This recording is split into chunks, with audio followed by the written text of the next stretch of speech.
Prezados irmãos, que a paz de Jesus esteja presente em nossos corações, que os eflúvios salutares, curadores, recaiam sobre todos nós, abençoando a nossa noite, iluminando o nosso ser, nos tornando assim receptíveis aos ensinamentos que ora iremos abordar. Que bênçãos de luz e de paz continuem se derramando sobre nós. E Ele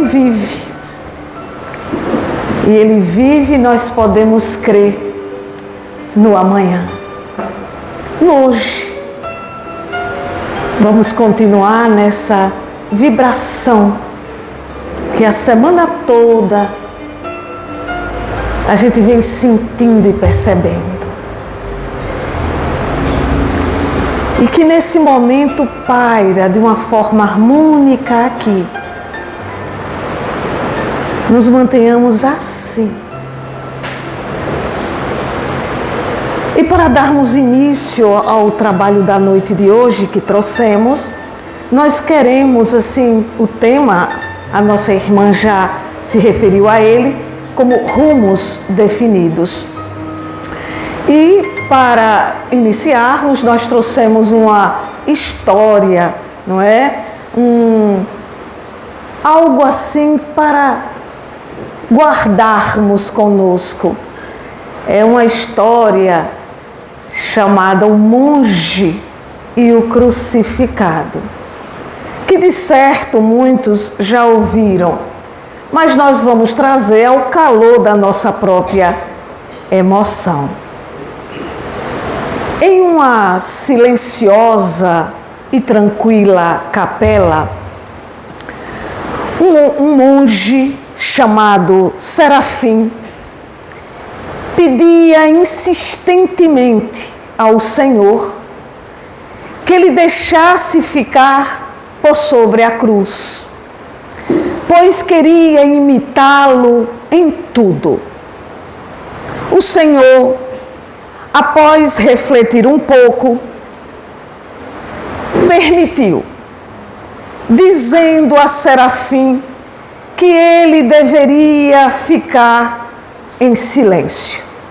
O monge Serafim, acostumado à disciplina, aos rigores da disciplina e do silêncio, logo consentiu. E dentro de instantes estava Serafim, o monge Serafim, na cruz. O Senhor se retirou. Ele então ali ficou. Daí a alguns instantes entrou um homem muito rico na capela e se pôs a rezar. Não percebeu que do seu bolso caiu um pacote, que lá ficou, e aquele homem rico da capela saiu. Logo em seguida entrou um pobre, um mendigo, com roupas em andrajos, aquela situação de pobreza mesmo. Aquele homem adentrou a capela e se pôs a inclinar-se para começar a rezar. Mas ao avistar o pacote, ele o assambarcou, trouxe consigo em suas mãos, olhou para um lado, olhou para o outro, não viu ninguém na capela, saiu rápido. Serafim logo quis dizer, não pode, mas silenciou. Daí a mais alguns instantes, entrou um jovem que se colocou em oração, em reza, dizendo que o crucificado o auxiliasse, o ajudasse, pois que ele iria empreender viagem por mar, longa viagem, e que necessitava da proteção dele, do Senhor, do crucificado. E ali orando estava ele, rezando, como queiram, e daí a poucos instantes entra na capela o homem rico com policiais. E diz, foi ele, Serafim não aguenta mais. O monge Serafim de sobre a cruz grita, ele é inocente.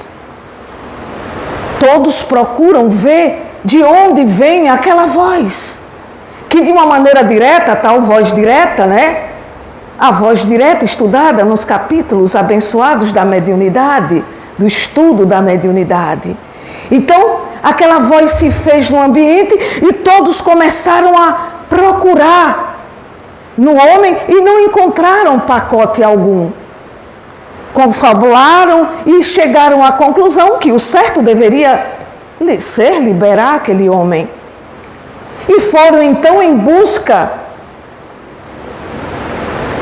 da pessoa que havia assambarcado, levado o pacote. E ao encontrar o mendigo que não estava roubando, ele pegou, ele não viu o dono. Então ele se usou para ele. Apreenderam, pegaram o pacote de volta e devolveram ao homem rico. À tardinha, o Senhor volta à capela. E triste, ele volta e diz, Serafim, assim não dá.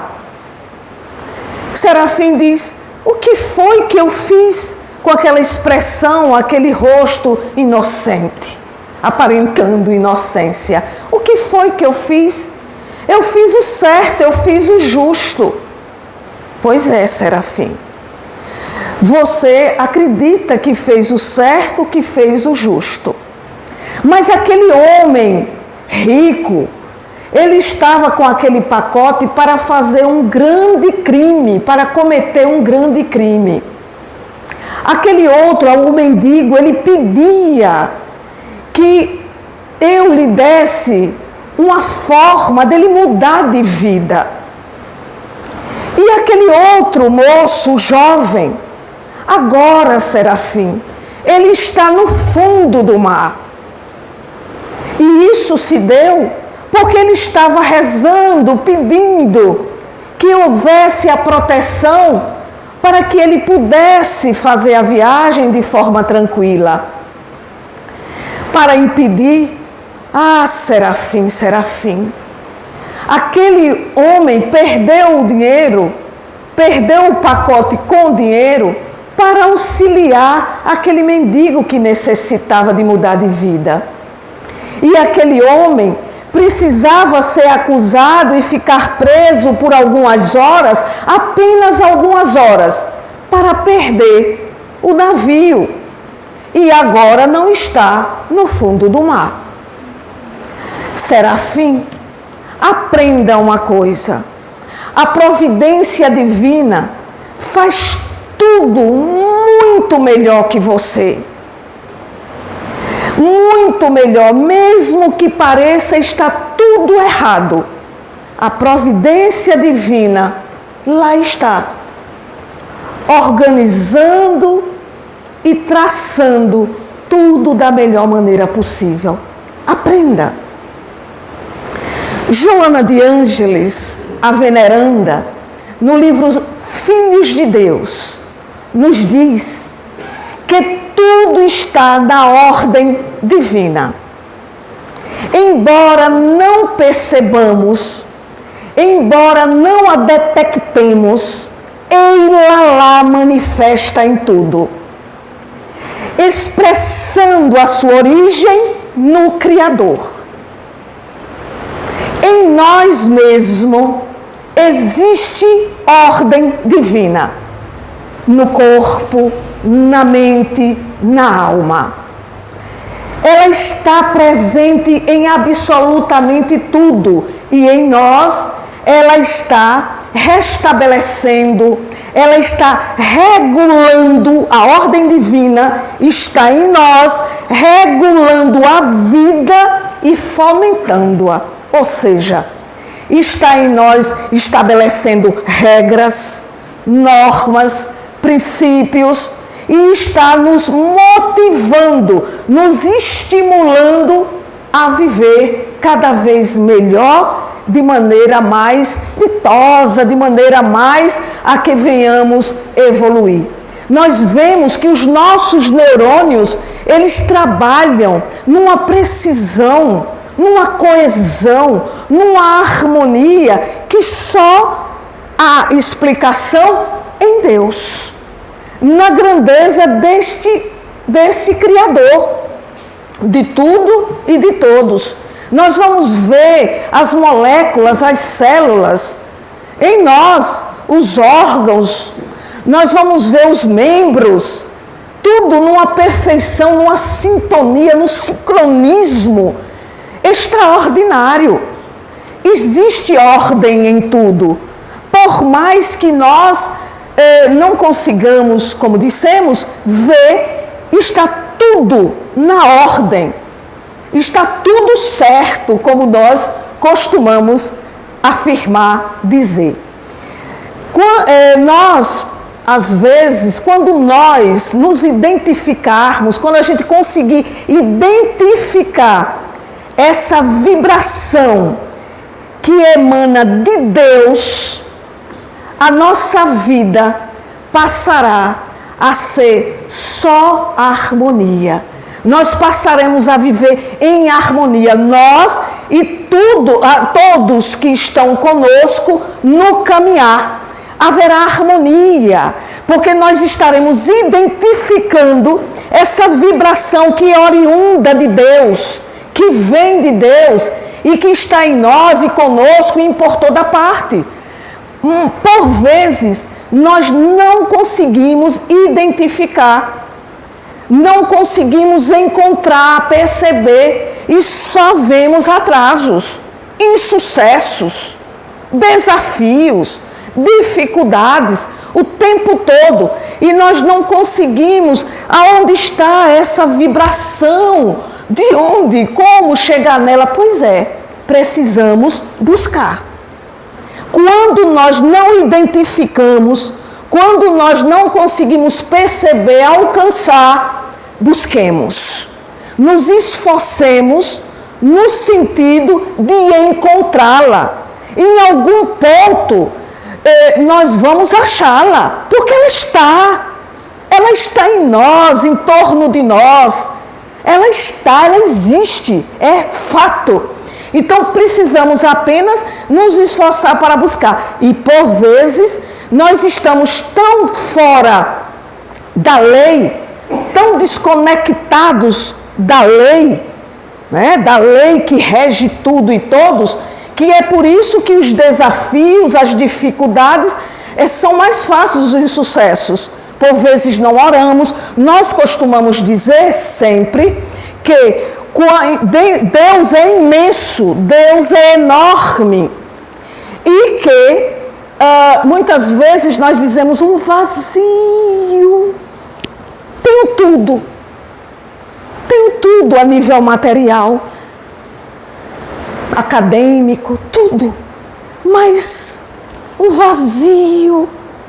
E nós costumamos dizer que como Deus é enorme, o vazio, em nós, faltando Ele, fica o quê? Um buraco, o vazio. Então, quando nós nos percebemos insucesso, dificuldade, atraso, desafio, nós devemos parar e refletir. Por que é assim? Se Deus está em mim, se Deus está em tudo, se Deus está por toda parte, por que assim comigo? O que é que há? Que estou eu a fazer que está deixando a desejar? Isso é esforço, porque nós vamos perceber que algo está acontecendo e às vezes a gente precisa, ou melhor, a gente quer culpar o outro dizer que o culpado é o outro, que a situação está assim porque o outro, mas por vezes somos nós que estamos distante da linha, que estamos saindo do eixo, somos nós que estamos pecando de alguma forma por algum motivo.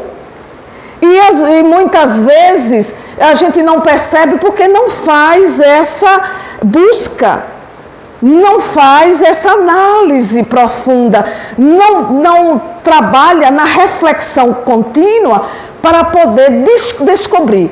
E a gente chega e a gente descobre, é aqui, preciso consertar aqui. E eis que vem, as coisas começam a fluir. Projetos, não aparece uma pessoa para fazer um projeto comigo. Eram tantos. E aí quando nós vamos ver, a criatura, além de não ir à casa espírita, não vamos colocar os outros templos, mas sim o nosso, a pessoa, além de não ir à casa espírita, ainda não faz um movimento genuflexo com Deus em casa. Não faz um movimento em vértice com o nosso Senhor Jesus Cristo. Não procura acerenar, respirar, meditar em casa, que não precisa ir a lugar algum, né? Fazer isso no próprio lar. Então nós vamos verificar o vazio, a distância e ainda o comprometimento com a lei. E para a lei, uma infração na lei, a corrigenda. E aí nós precisamos ter atenção, porque às vezes nós estamos em falha com a lei e essa infração termina por querer cobrar de nós. Então, esse aparente, né, nós vemos os aparentes percalços que surgem na nossa caminhada, é a ajuda da providência, é a providência ajudando para que nós possamos progredir e avançar na senda do bem, do amor e da fraternidade. Os percalços quais? Aquele de amarrar o tênis antes de fazer o check-in, desatou, foi atar e não perdeu o avião. Como assim? Já saiu o seu voo. Mas como? Alguns minutos, subiu, já foi. O avião cai, todos morrem. Você, eu, nós não fomos. Estava amarrando o cadastro. Percalço que auxiliou para que nós permanecêssemos no mundo de provas e de expiações, para poder progredir, avançar. Não era o momento para que nós pudéssemos sair daqui. O aparente percalço é a ajuda da providência para que a gente possa continuar o nosso trabalho, as situações como elas se apresentam. Então, os abrolhos que surgem, as dificuldades, as situações adversas que vão surgindo, não é porque nós estamos assim, sem nada, proteção alguma. Pelo contrário, Deus é responsável por toda a sua criação. Ele cuidou de tudo. Nós dizemos assim, Deus quis assim. Deus não quis assim. Deus quis da melhor forma e quer da melhor forma possível.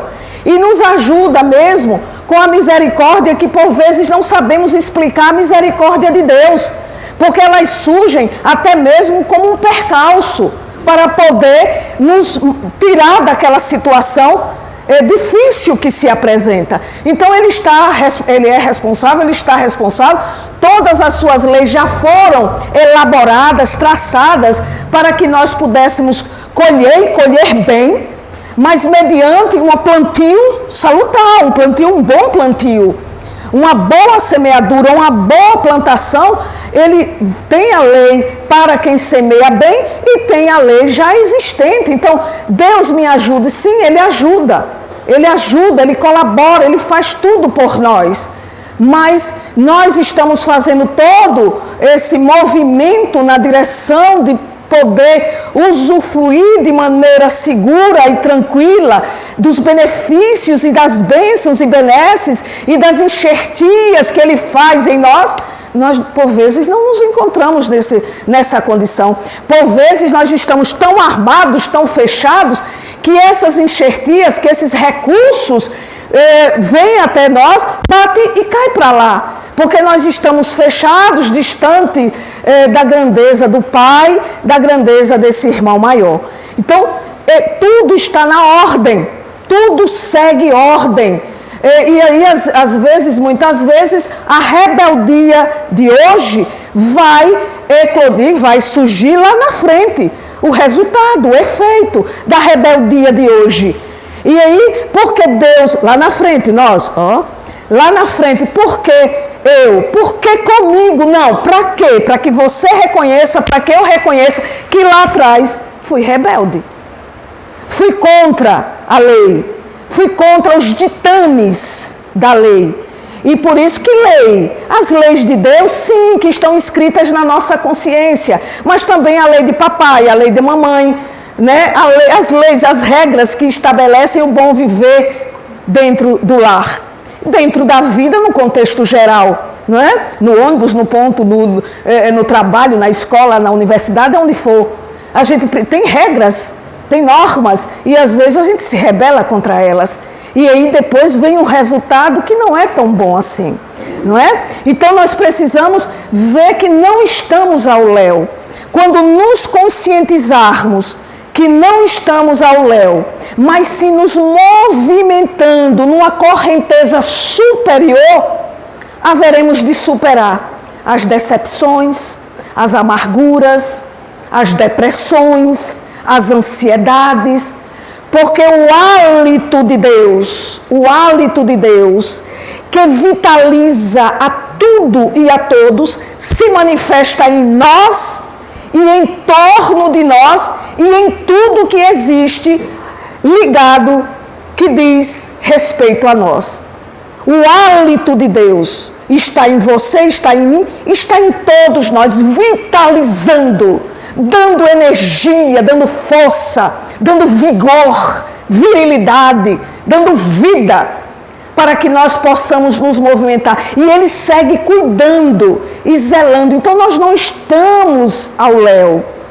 E quanto mais rápido nos conscientizarmos disso, iremos diminuir mais a angústia de uma ingratidão, de algo, de uma palavra, de um gesto que nos magoou, que nos feriu.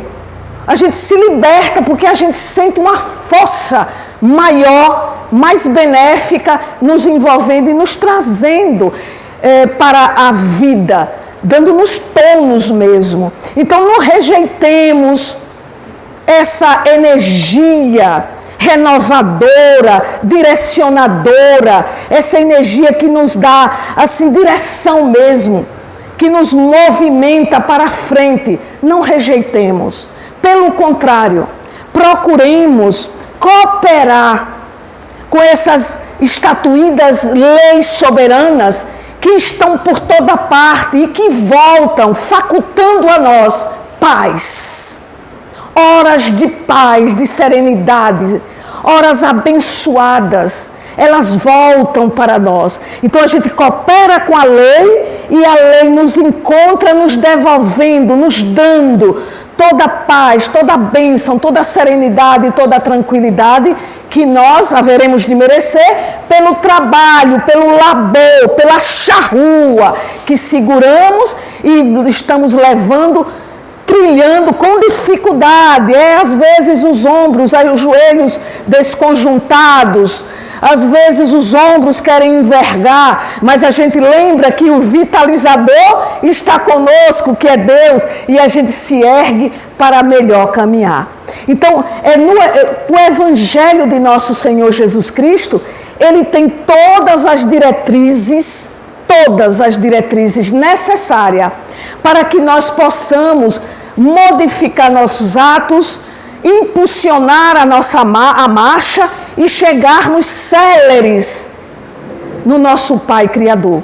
No Evangelho de Jesus nós vamos encontrar todas as diretrizes necessárias. E mais tarde, ao absorver e compreender as máximas ali inseridas, nós vamos ter condições de deixar rastros luminosos para quem vem após, para quem está vindo. E outra, quando nós trazemos o Evangelho para dentro da nossa vida, nós passamos a ver que pessoas começam a se achegar. Mas quando a gente diz assim, o Evangelho é na aplicação, é na vivência, é perdoar 7 vezes 7, 7 vezes 70 e sempre, a vida toda. Perdoar quantas vezes se fizerem necessário. Então, é um movimento, o perdão, a gente entra com o perdão, mas existe a indulgência, não ver os defeitos alheios, existe uma série, são salas iluminadas, como diz o palestrante espírita, né? Um querido daí do Instagram, dessas redes, Haroldo Dutra Dias, né? São salas iluminadas, onde a gente pode sentar-se e sair dali refrigerado, banhado, renovado, para dar continuidade aplicando. Não é memorizar, é claro que quando nós dizemos assim, vinde a mim todos vós que estáis cansados, fatigados, eu vos aliviarei. Então quando a gente diz isso por memória boa, a gente sente um alívio, um bem-estar. Mas quando a gente vai para a vivência dos ensinamentos, do que está lá traçado, na vivência, a gente cresce mais e a gente atrai mais, as pessoas vêm mais ter conosco. Porque o exemplo arrasta, arrebata, o exemplo levanta as pessoas a quererem nos seguir. Enquanto o exemplo, a vivência, a prática, porque todos nós sabemos o quanto é difícil os ensinamentos, as abordagens que o Cristo faz no seu Evangelho de amor. Então, Joana de Ângeles, no livro Celeiro de Bênçãos, ela vem nos dizer que nem tudo, meus irmãos, nem tudo é totalmente pernicioso, ruim, mal, nocivo. E nada, coisa alguma é inútil. Tudo tem a sua utilidade. Tudo, todas as pessoas, todas as coisas têm sua utilidade. Se existe, tem o seu valor de importância. Jesus, quando passava com os seus apóstolos, e a gente vê, quando a gente faz essas abordagens, esses roteiros, a gente diz, mas isso o público já conhece. Aí a gente então pensa assim, matéria para refletir, não é? Para relembrar. Não é? Então Jesus, quando passava com os seus apóstolos por um caminho, e à margem tinha um animal morto, e os seus apóstolos, sentindo aquele cheiro perturbador, ruim, se afastaram, passaram de largo. Ao que Jesus aproxima-se do animal morto, olha-o e diz, que belos e fortes dentes tinha esse animal. Então nós vemos que Jesus conseguiu ver numa carcaça de um animal, não é? Dentes fortes e belos. Então a gente vê que tudo tem o seu valor, a sua importância. Aquela fedentina não perturbou o Cristo, por ele ser o Cristo, mas muitos de nós já passamos por situações de mau cheiro e a gente se mantém pela seriedade e o compromisso do trabalho no hospital, não é? Quando vamos ficar com alguém que está numa situação difícil e nós auxiliamos as auxiliares para que eles possam ter conforto e a gente faz o quê? Fica ali, firme, consegue dar conta do trabalho. Por quê? Porque é no esforço que a gente vai conseguindo vencer esse labor, essa dificuldade. Então a gente sabe o que é isso. O que Jesus passou, sentiu, mas aproximou-se e viu belo. E a gente, quando se aproxima daquele dodói no hospital, a gente quer ver o bem-estar. A gente quer ver ele bem, porque ali tem um valor. Então a gente vai e cuida, independente do que está acontecendo ali. A gente vê que o outro pode ficar bem com a nossa mão estendida. Então, cada coisa vai ter a grandeza, a importância, de acordo com o que nós desejamos. Cada coisa se transforma naquilo que nós desejamos que ela seja.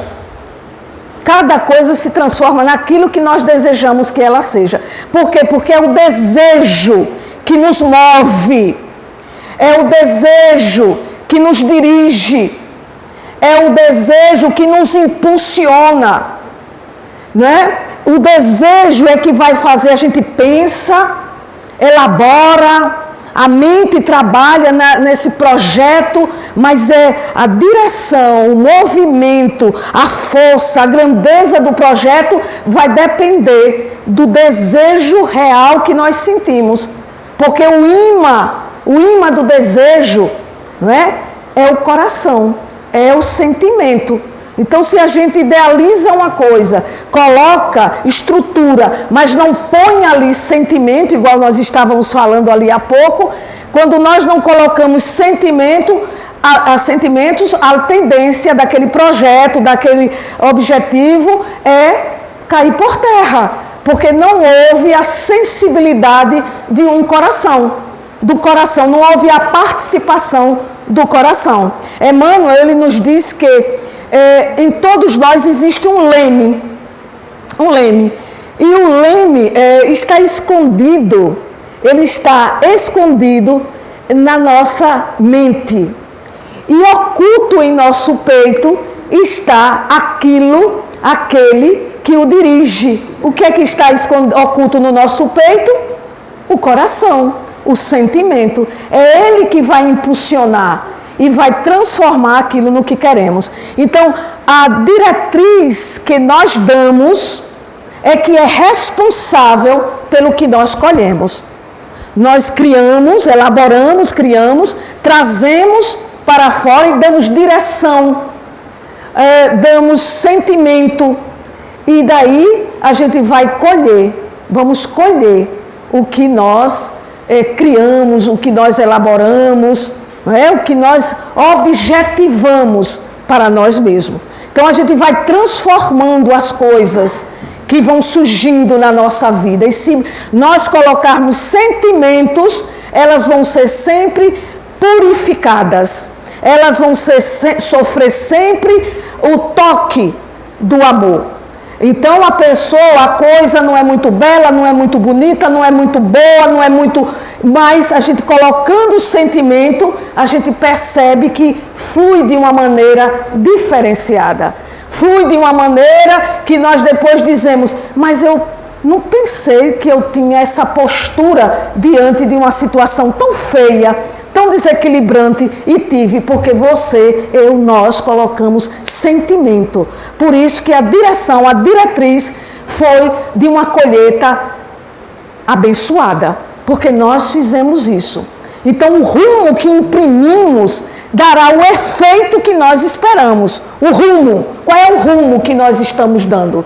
Qual é o rumo? É o do bem? É o do amor? É o da fraternidade? É o do esforço? É o do acreditar? É do ter fé? Então aquilo vai se transformar no que você deseja, no que você objetiva. Hoje, amanhã, ou daqui a pouco, alguns instantes, daqui a alguns anos, mas nós vamos alcançar aquilo e vamos dizer, nossa, que beleza. Então, tudo é assim... Tem duas partes, dicotomia mesmo, né? Tudo tem um lado e tem outro lado. A moeda, ela tem dois lados, não é? A moeda, então, tudo na vida, agora está noite, daqui a pouco é dia, amanhece, dia claro, mudou já. Horas é sombras, horas é luz. A todo instante, a situação, a vida se movimenta modificando. Então nós vamos ver que aquela fagulha pequenina, ela tem o poder de incendiar um ambiente, uma floresta, uma fagulha. ela tem esse poder. Mas ela também, aquela fagulha, ela tem o poder de, com o seu lume, clarear a casa, o ambiente. A mesma fagulha que incendeia é a fagulha que clareia, que dá luz, que dá claridade ao ambiente. O filete de água que forma uma bela fonte, cheia de águas cristalinas e belas, nós vamos lá e sedentamos a nossa sede.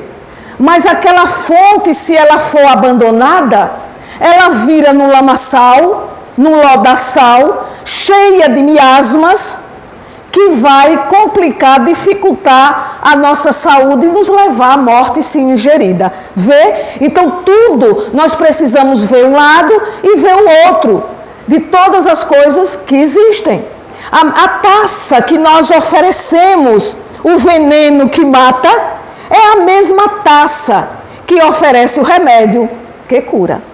Então, existe condições da gente fazer as coisas de acordo com o que queremos, com o que desejamos e fluírem, ou entrar num processo de decadência e nos levar como espíritos cada vez mais fundo no abismo, porque é o que nós queremos, é o que nós desejamos. Nós temos o poder de dar o rumo que quisermos à nossa vida. Hoje eu quero, então se mantenha em constância naquilo. Por vezes nós dizemos, eu quero isso, mas depois, no outro dia, não quero. Isso é inconstante, isso é inconstância e que vai complicar a nossa vida em futuro próximo. Nós precisamos nos manter e ver. Enquanto vemos o que queremos, se queremos outra coisa, nós vamos dando construção àquela coisa que foi, a priori, a primeira. O que nós pensávamos e queríamos de início. E depois, então, a gente faz uma coisa outra, uma objetiva outra coisa.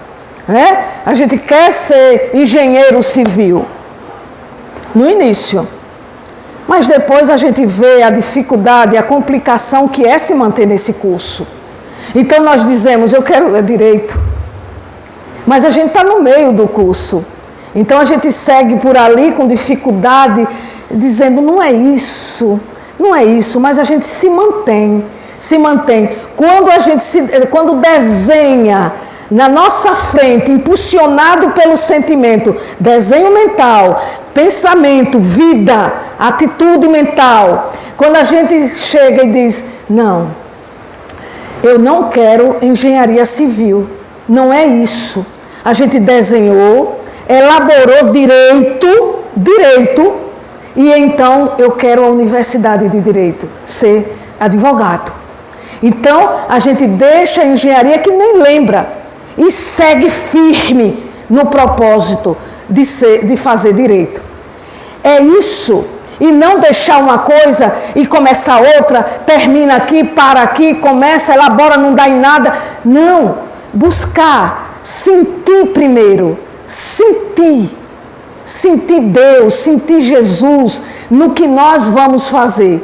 Então, nas tarefas que nós temos a realizar, nos objetivos que queremos seguir, das diretrizes que queremos tomar para a nossa vida, coloquemos a presença de Jesus operante, do Cristo operante, porque Ele vai dando otimismo, Ele vai nos enchendo de certezas, vai enchendo de vida.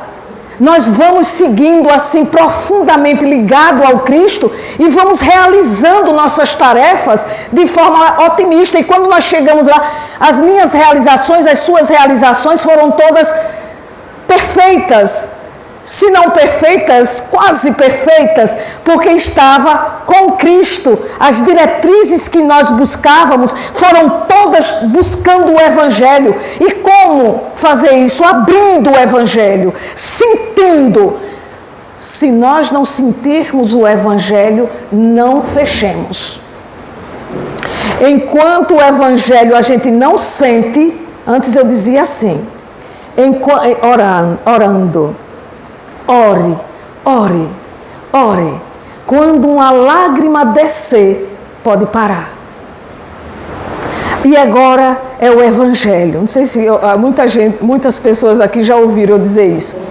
Pode parar. Já alcançou. O sentimento já imprimiu. Já imprimiu no desejo ardente do que queres. O Evangelho aberto. Não está sentindo, as palavras estão se perdendo, não está alcançando. Deixe-o aberto. Deixe-o aberto, feche os olhos, sinta o palpitar do seu coração, perceba as batidas, perceba a sua emoção, e aí abra o Evangelho. Olha, o título, só precisa o título do item, e aí está lá, paciência. Você se arrepia diante do que estás a passar. E naquele arrepio, o sentimento deu a diretriz, deu a rota definida para você seguir, para eu seguir, para nós seguirmos. Em Jesus operante, em Jesus que trabalha, em Jesus que mostra no seu Evangelho toda a sua riqueza, todo o seu ministério de amor. É ali. Então, se o rio das dificuldades... Meu tempo já acabou, né? Se o rio... se o rio das dificuldades surgem, não é, na nossa vida, complicando, lembremos que nós temos o discernimento desse Pentateuco, dessa doutrina abençoada, e vamos vadear no rio. Se o rio das dificuldades surgem na nossa vida, lembremos do discernimento que nós já temos, para entender e perceber que nós podemos brincar, como fazia Chico. Chico, as dificuldades eram contínuas. Não tinha um dia sem dificuldade no corpo físico e na sua vida como um todo. E ele ali, na atividade constante. E o discernimento, se perguntasse a ele, Chico, tudo passa. Tudo passa. Ele estava vadeando no rio das dificuldades, com o discernimento. Percebem? Ele estava ali, olha, isso vai passar. Chico, não tem um chuchu, você deu tudo. Tudo passa, isso se resolve. Daqui a pouco, sacas e sacas de chuchu. Ele vadeando na dificuldade. Então, é esperar. Está difícil, aguarde. Mas aguarde dentro de princípios constantes, de regras pontuadas, de diretrizes precisas. Porque daí nós vamos, sim, avançar e avançar com sucesso. Avançar tranquilamente. E vamos perceber, mas eu posso desistir? Pode. E o Cristo também. O Cristo também podia desistir. Convite ele teve para desistir. Impedimentos surgiram aos montes para que o Cristo desistisse. Mas ele continuou firme. E está aí, e estava e está, restaurando os espíritos para a imortalidade feliz. O tempo todo, ele continua seguindo firme. Então, desistir jamais. Buscar essa vitalidade, essa vitalização, esse vigor que Deus nos oferece sempre. Buscar, trabalhar no esforço em busca de encontrar esse Deus que nos fala, que nos toca, que nos ama e que nos quer bem sempre. Desistir por momento nenhum. Criemos. Está no nosso desejo, na nossa vontade, firmar propósito e seguir com o Cristo. Então, eduquemo-nos. Eduquemos o animal. Eduquemos a criança. Nos eduquemos. Eduquemos o nosso pensamento. Disciplina os nossos pensamentos. Reformulação do nosso caráter. Para que nós possamos seguir firme na direção do rumo definitivo para a casa do Pai, no Evangelho de nosso Senhor Jesus Cristo. Agora acabou. Que Jesus nos abençoe. Que bênçãos de luz e de paz se derramem sobre todos nós, meus irmãos. Esperamos sinceramente que tenhamos dito uma palavra, uma frase que possa ser refletida durante os dias que se seguem para a melhoria de cada um de nós. Aqui ficou, foi muita paz.